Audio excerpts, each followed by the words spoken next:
Back during slavery, when black people like me talked to the slaves, they didn't kill him. They'd send some old house Negro along behind him to undo what he said. You have to read the history of slavery to understand this. There were two kinds of Negroes. There was that old house Negro and the field Negro. And the house Negro always looked out for his master. When the field Negroes got too much out of line, he held them back in check. He put them back on the plantation. The house Negro could afford to do that because he lived better than the field Negro. He ate better, he dressed better, and he lived in a better house. He lived right up next to his master in the attic or the basement.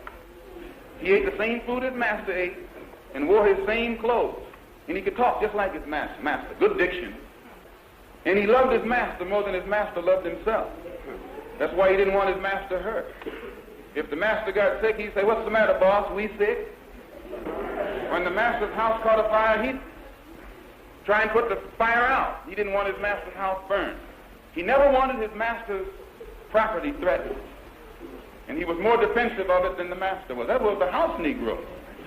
But then you had some field Negroes who lived in huts, had nothing to lose.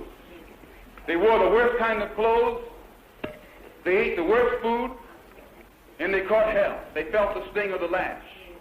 They hated their master. Oh, yes, they did. If the master got sick, they prayed that the master died.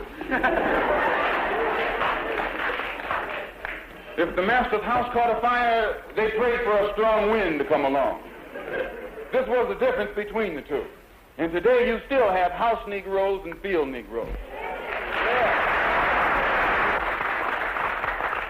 I'm a field Negro.